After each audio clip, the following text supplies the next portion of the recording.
Good morning friends, मेरा नाम है ज्योति मिश्रा और मैं स्वागत करती हूँ आपके अपने channel GK classes for preparation में। ठीक है, तो जैसा कि कल हमने वाक्य के बारे में पढ़ा कि वाक्य क्या होता है ना, कि भावार्थ के आधार पर भाषा की सबसे छोटी इकाई होती है वाक्य। ठीक है, तो इसके बारे में आज हम पढ़ेंगे कि संयुक्त वाक्य के बारे में चर्चा करेंगे और आश्रित मिश्रित वाक्य के बारे में चर्चा करेंगे। ठीक है, क्योंकि हम पहले ही सरल वाक्य के बारे में जान चुके हैं कि सरल वाक्य कैसे होते हैं। बिल्कुल सिंपल से वाक्य होते हैं, एकदम से बोलते हैं। ठीक है, सरल वाक्य को। और उसमें और क्या होता है कि एक उसका क्या होता है कि उसमें एक उद्देश्य होता है और एक विधेय होता है। ठीक है, तो हमेशा आप देखेंगे सरल वाक्य में एक उद्देश्य एक विधेय होता है, तो उसके आधार पर हम जान जाते हैं कि वो सरल वाक्य है। ठीक है, और एकदम से बोला जाता है, फ्लो में बोला जाता है। ठीक है, उसमें कहीं रुकावट नहीं होती। ठीक है, तो आज हम पढ़ेंगे संयुक्त वाक्य के बारे में और मिश्रित वाक्य के बारे में। ठीक है, तो क्या होता है संयुक्त वाक्य, हमारा दूसरा भेद। क्या होता है संयुक्त वाक्य? जब दो या दो से अधिक उपवाक्य स्वतंत्र होते हैं। कोई भी आपको एक वाक्य मिलेगा, उसमें आपको दो उपवाक्य दिखेंगे। ठीक है, दोनों उपवाक्य स्वतंत्र होंगे अपने आप में और वो किसी एक संयोजक के द्वारा जुड़े होंगे। संयोजक यानी होता है ना किंतु, परंतु, और, इसलिए, कि, इस तरह के जैसे संयोजक आ जाते हैं बीच में, तो इस आधार पर वो दो उपवाक्य जुड़े होंगे। तो जब दो या दो से अधिक उपवाक्य स्वतंत्र हो और किसी संयोजक से जुड़े हों, ठीक है, तथा वे एक दूसरे पर आश्रित नहीं होते, यानी कि उनको आप अलग भी प्रयोग कर सकते हैं। ठीक है, और उनको ऐसा नहीं है कि एक उपवाक्य उसमें से प्रयोग नहीं किया तो दूसरे उपवाक्य का कोई अर्थ प्रकट नहीं हुआ। ऐसा नहीं है, आप दोनों उपवाक्य को अलग अलग स्वतंत्र रूप से प्रयोग कर सकते हैं और वो दोनों एक दूसरे पर आश्रित नहीं होते, संयोजक के जो द्वारा जुड़े होते हैं। तो इन पॉइंट्स को हमेशा याद रखिएगा। संयुक्त वाक्य में आपको यदि किसी एग्जाम में आता है कि सरल वाक्य क्या है, पहचानिए कौन सा वाक्य है, सरल वाक्य है, संयुक्त वाक्य है या मिश्रित वाक्य है। तो सरल वाक्य तो सरल होता है, एक उद्देश्य एक विधेय मिलेगा। संयुक्त में क्या होता है, आपको दो वाक्य उपवाक्य मिलेंगे, दोनों स्वतंत्र होंगे और अलग अलग उसका प्रयोग आप कर सकते हैं और एक संयुक्त उस संयोजक के द्वारा जुड़े होंगे, एक दूसरे पर आश्रित नहीं होंगे। ठीक है, तो इसको एक बार हम उदाहरण से समझ लेते हैं दूसरे भाग को।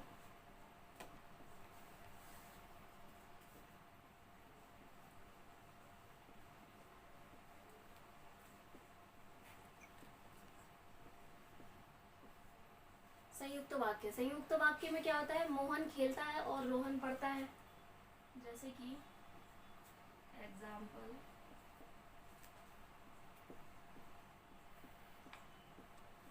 मोहन खेलता है और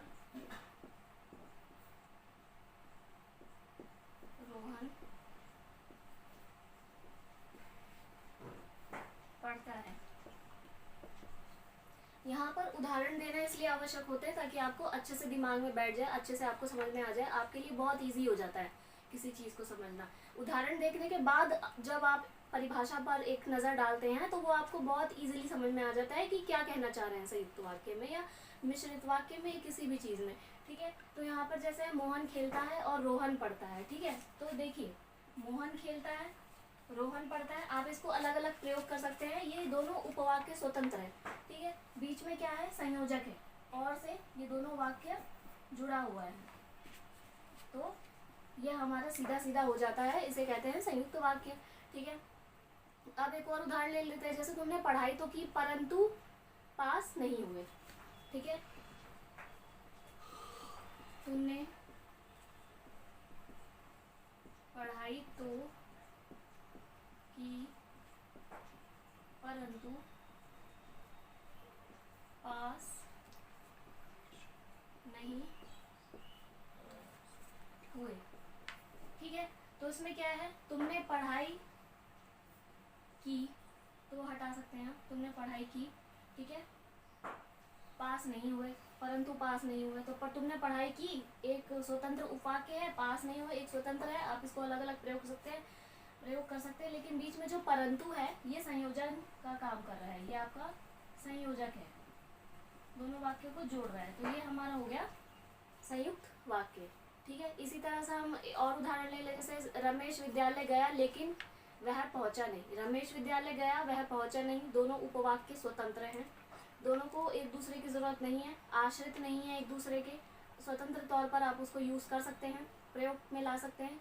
लेकिन जो वर्ड है, जो ये शब्द है लेकिन, ये क्या है, संयोजक का काम कर रहा है, ठीक है, दोनों उपवाक्यों को जोड़ने का काम कर रहा है, ठीक है। तो इसलिए क्या हो जाता है, हमारा संयुक्त उपवाक्य हो जाता है, ठीक है। जैसे एक और उदाहरण है, नेहा ने पढ़ाई नहीं की इसलिए वह फेल हो गई। नेहा ने पढ़ाई नहीं की, ये एक उपवाक्य है, वह फेल हो गई एक उपवाक्य है, दोनों स्वतंत्र हैं, एक दूसरे पर आश्रित नहीं है। लेकिन जो यहाँ पर है इसलिए, इसलिए संयोजक है जो दोनों उपवाक्यों को जोड़ने का काम कर रहा है, तो ये क्या हो जाता है, हमारा संयुक्त वाक्य हो जाता है, ठीक है। अब इसी तरीके से हम बात करते हैं मिश्रित वाक्य के बारे में। यहाँ तक आपको क्लियर हो गया होगा, आप चाहें तो वीडियो पॉज करके स्क्रीनशॉट ले सकते हैं।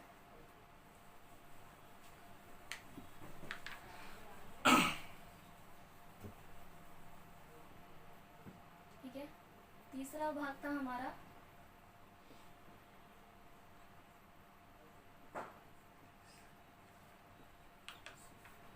मिश्रित वाक्य। अब क्या होता है मिश्रित वाक्य में, संयुक्त वाक्य और मिश्रित वाक्य में बहुत जगह पर कंफ्यूजन होती है, ठीक है। तो मिश्रित वाक्य को पहले समझ लेते हैं, फिर अपना कंफ्यूजन क्लियर करते हैं हम बाद में, ठीक है।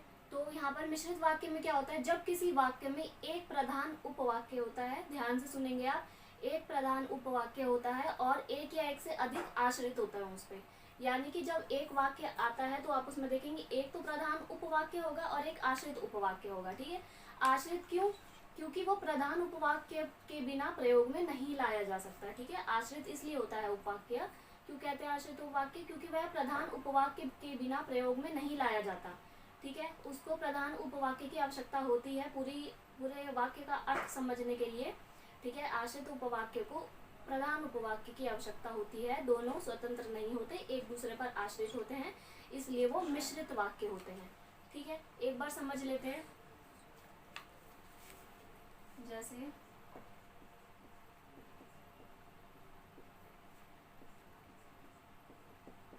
माँ ने कहा कि बाजार से सब्जी लाओ,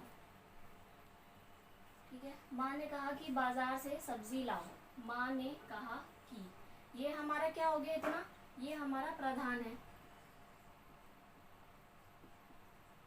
प्रधान उपवाक्य है। की, अब की के बाद जो बातें शुरू हो जाती हैं, की के बाद जो बात शुरू हो जाती है वो क्या हो जाता है, हमारा मिश्रित उपवाक्य हो जाते हैं, मिश्रित ही आश्रित हो जाता है, ठीक है। आश्रित उपवाक्य हो जाता है, ठीक है। मेन बात क्या है इसमें सबसे प्रधान बात क्या है, मेन बात क्या है कि माँ ने कहा कि, क्या कहा, फिर यहाँ से आश्रित उपवाक्य की शुरुआत हो जाती है, कहा कि बाजार से सब्जी लाओ, ठीक है। की के बाद जो बात शुरू हो जाती है वो हमारा आश्रित उपवाक्य हो जाता है। तो एक हुआ हमारा प्रधान उपवाक्य, एक हुआ आश्रित उपवाक्य, ठीक है। दोनों एक दूसरे पर आश्रित होते हैं, एक दूसरे के बिना दोनों प्रयोग में नहीं लाए जा सकते, ये अंतर होता है, ठीक है। दूसरा ले लेते हैं, जो सज्जन व्यक्ति हैं वह सभी जगह सम्मान पाते हैं, जो सज्जन व्यक्ति हैं वह सभी जगह सम्मान पाते हैं, ठीक है। तो जो सज्जन व्यक्ति है वह सभी जगह सम्मान पाते हैं। तो यहाँ पर जो क्या हुआ, जो यहाँ पर हो जाता है हमारा अब देखिए यहाँ पर पहले ही जो आ गया है, तो यहाँ पर प्रधान लाइन ढूंढिए क्या हो सकती है, वह सभी जगह सम्मान पाता है, जो हो गया आश्रित, आश्रित उपवाक्य है आपका, ठीक है। और वह क्या हो जाता है आपका, ये प्रधान है, यानी कि जो मेन बात है अब इसमें बाद में बोली गई है, ठीक है। तो वह सभी जगह सम्मान पाते हैं। जो सज्जन व्यक्ति हैं, ठीक है, वो हमारा क्या है, आश्रित है किस पर, इस वाले वाक्य पर, वह सभी जगह सम्मान पाते हैं, ठीक है। तो ये हमारा क्या हो जाता है, मिश्रित उपवाक्य, ठीक है। तो एक अंतर क्या होता है, देखिए आश्रित में क्या होता है, आश्रित कौन से शब्दों से शुरू होते हैं, आश्रित होते हैं की, जो, जिसकी, जैसे, ताकि, चूंकि, यदि, यद्यपि, जब, त्यों, जब जब, जैसे, हाँ, और जिधर, जैसे जैसे, जिधर जिधर, ठीक है। तो उसमें क्या होता है, उसमें क्या होता है कि इस शब्दों से जब कोई वाक्य शुरू होता है तो ये हो जाते हैं आपके आश्रित, और उसके बाद जो बात कही जाए वहाँ पे आप समझ लीजिए वो प्रधान होगा। इन शब्दों से शुरू होने वाले शब्द क्या होते हैं, आश्रित होंगे, और उसके बाद जो आपके जो वाक्य है वो होते हैं प्रधान, ठीक है। अंत में इसको मैं नोट डाउन करूंगी, ठीक है। तो अभी एक और वाक्य ले लेते हैं, जो लोग बेईमान होते हैं वे हमेशा दुखी रहते हैं, ठीक है। जो लोग बेईमान होते हैं वे हमेशा दुखी रहते हैं। तो जो, अब देखिए मैंने क्या बताया, जो से शुरू हो जाए कोई वर्ड, की से शुरू हो जाए कोई वाक्य, जिसकी से शुरू हो जाए, ये क्या हो जाते हैं आपके, ये होते हैं आपके आश्रित वाक्य, ठीक है।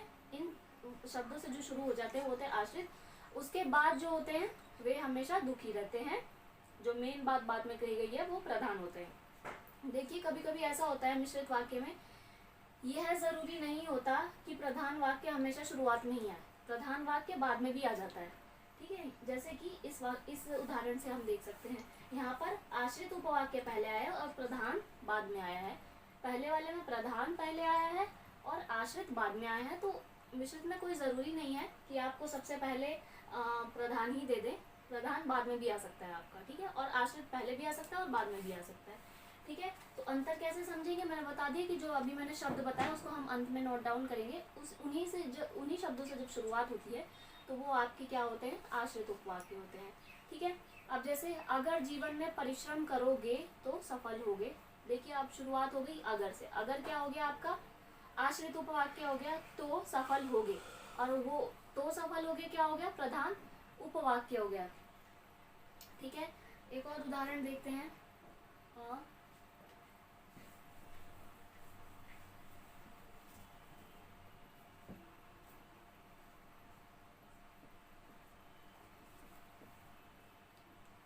जैसे ही तुम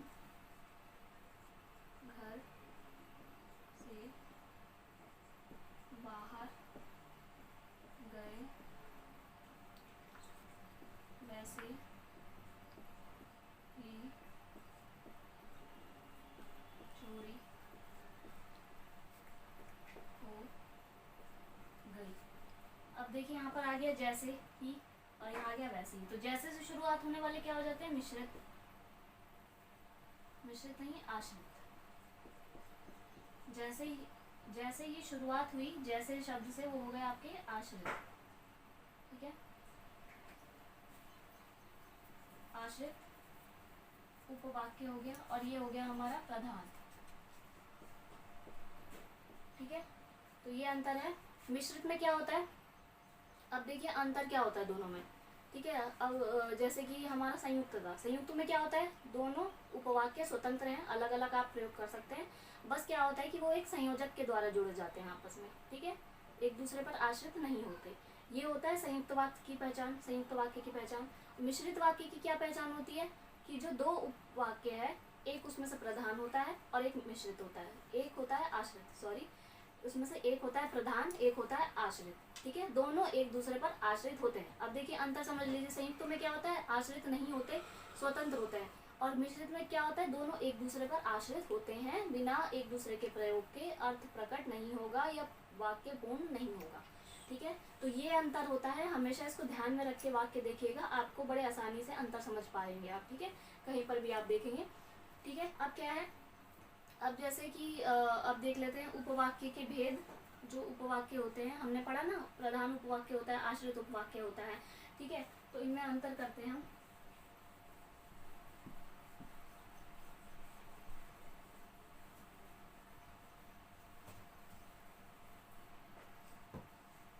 ये उपवाक्य के बारे में बता रहे, उपवाक्य के भेद।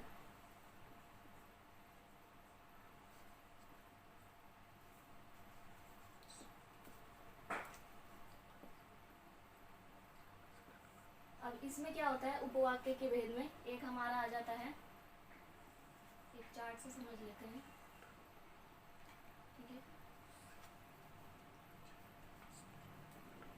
एक होता है हमारा प्रधान,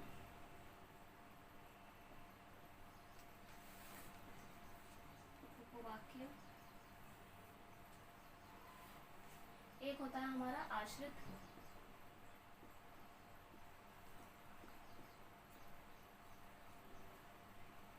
उपवाक्य, ठीक है।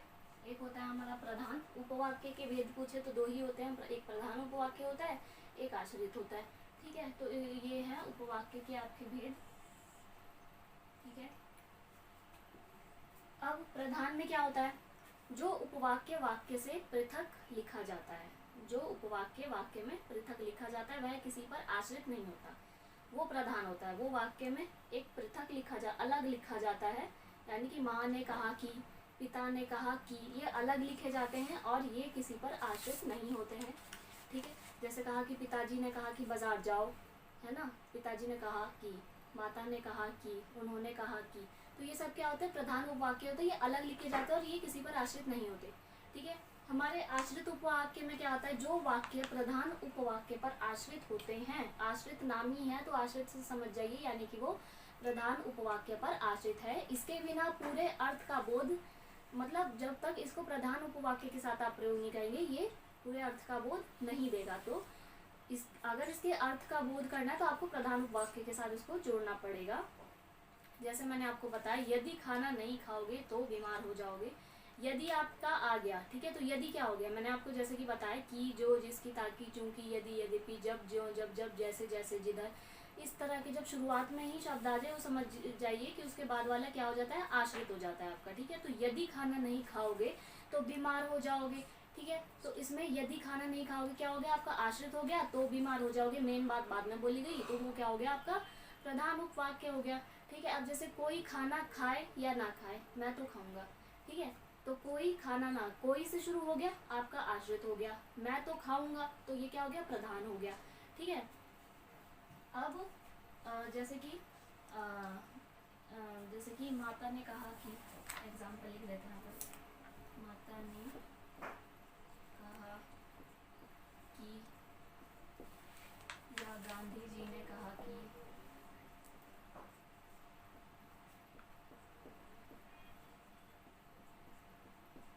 इस तरह के हमारे जो एग्जाम्पल आ जाते हैं वो हमारे क्या हो जाते हैं, प्रधान हो जाते हैं। आश्रित में क्या होता है, आश्रित का लिख लेते, माता ने कहा कि बाजार से सब्जी लाओ, ये हमारा आश्रित हो गया, ठीक है। गांधी ने कहा कि सत्य, अहिंसा, सत्य अहिंसा का पालन करो, ये आपका आ गया प्रधान हो गए ये वाले हमारे वाक्य, और ये वाले हो गए उपवाक्य आश्रित हो गए पीछे वाले, ठीक है। अब जैसे कि मुकेश ने कहा कि पढ़ाई आवश्यक है, तो मुकेश ने कहा कि, यही वाला है सेम, क्या हो गया आपका प्रधान उपवाक्य आ गया, पढ़ाई आवश्यक है, पढ़ाई आवश्यक है यानी कि आश्रित हो गया अपने आप ही, ठीक है। अब आश्रित उपवाक्य की पहचान कैसे करेंगे,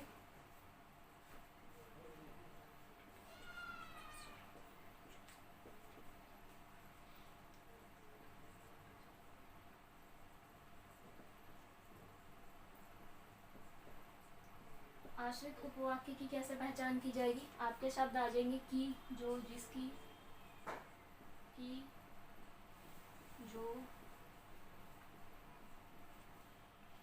जिसकी, ठीक है, कि, जो, जिसकी, या जैसी, ताकि, चूंकि,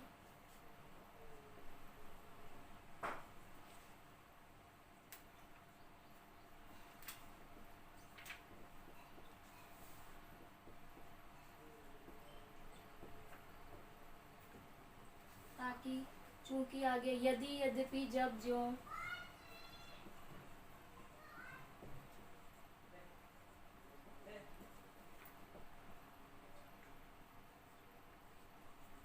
जब, ज्यों, यद्यपि, जब जो, जब जब जैसे जैसे जिधर, जब जब या जैसे जैसे, ठीक है, या जिधर आ जाए आपका, ठीक है। इस तरह के जब आपके कहीं पर भी शब्द आपको दिखाई दे शुरुआत में या बाद में, उसके बाद वाला जो वाक्य आएगा वो आपका आश्रित हो जाएगा, ठीक है। ये वाले कहीं पर भी शब्द आए, चाहे वो पहले उपवाक्य में आ जाए चाहे दूसरे, तो उसके बाद वाली लाइन आपकी उपवाक्य आश्रित उपवाक्य हो जाएगी, ठीक है। तो इस तरीके से आज हमने वाक्य को समझा विस्तार तौर पर, स्पष्ट तौर पर, ठीक है। तो आगे की कक्षा हम अब अन्य एक विषय लेकर आएंगे आपके लिए, हिंदी व्याकरण का, ठीक है। तो आज के लिए इतना ही, धन्यवाद। और हाँ, आपके अपने चैनल को सब्सक्राइब करना ना भूलें, ठीक है। लाइक कमेंट शेयर ज़रूर करें, ठीक है। धन्यवाद।